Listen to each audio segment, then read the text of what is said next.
This video is going to start my series on the Brother CS7000X sewing machine. I have it linked in the description if you're interested, but I think it's just such a great machine for a beginner sewist like myself. And today's video is going to be all about the accessories that come with the machine. And then one of the features and accessories that this machine has that's really a great bargain is this quilting table.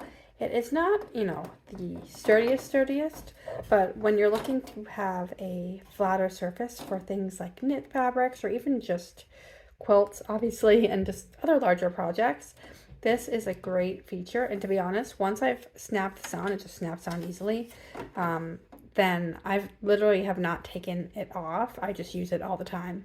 I find it very useful, particularly, like I said, for larger projects. The machine comes with 3 needles, or 3 needle packages. There's a twin needle. I believe it's just a regular one, not a stretch one. Orca needles, and then 3 universal needles as well.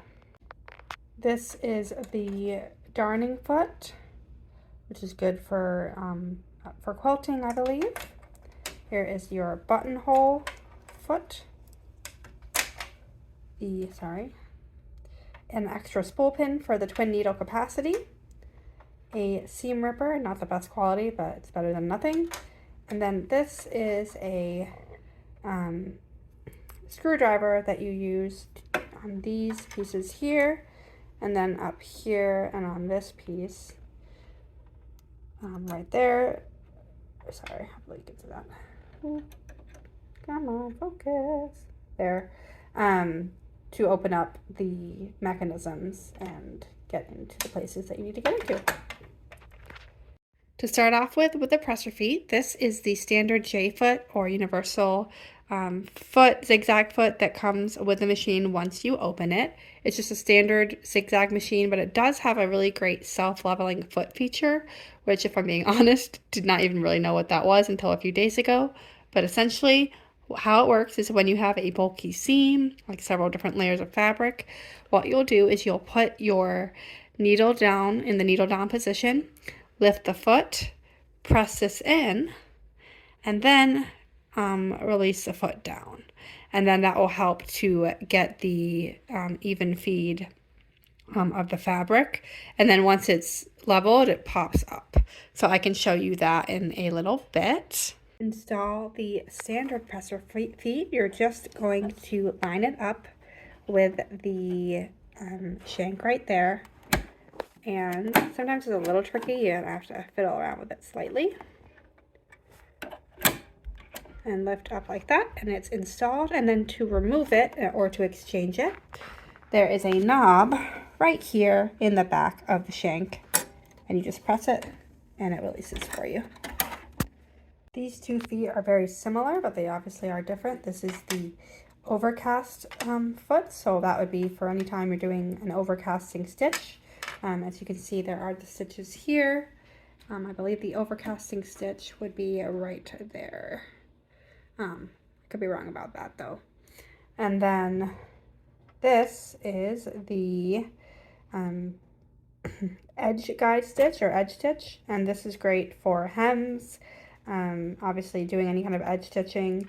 It's also just great for anytime you want a narrow stitch, and you want, because there's a guide there, it helps to keep your stitches straight. Right here we have the monogram applique foot. It's open-toed with that clear part here so that you can have easier and clearer access to your stitch line. This is the 1/4 inch foot for quilters. I know that's really useful. I know there is a guided version. It does not come with this machine, but there is an accessory that does come with this machine that I've been using instead of that, and it actually works as a really good replacement for that guide. And then this is just your standard zipper foot with the ability to change sides here with the notches depending on where you want to sew the zipper. This, on its own is an incredible deal to get with this machine. This is a walking foot, if you're not familiar with it. Basically, it works as a second set of feed dogs, essentially on the top of your fabric. So normally, as you can see here, these are the feed dogs here, and that's where the fabric would move through when it's kind of pushed that way.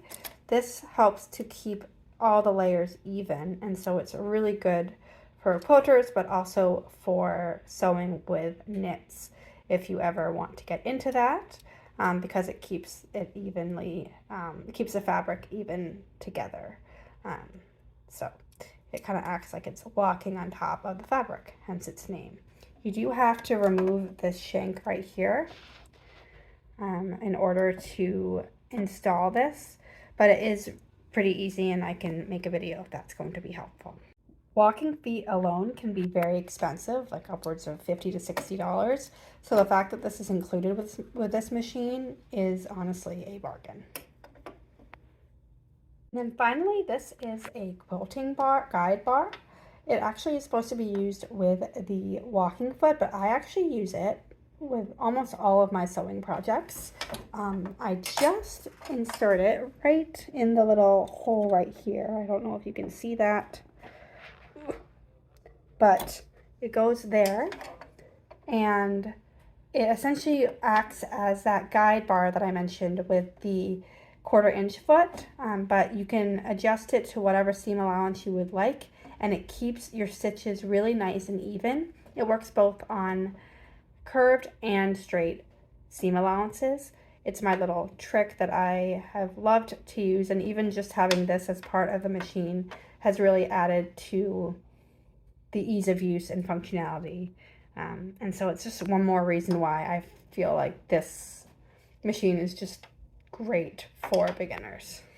I hope this video was helpful, and I will be back with some more videos on the Brother CS7000X soon.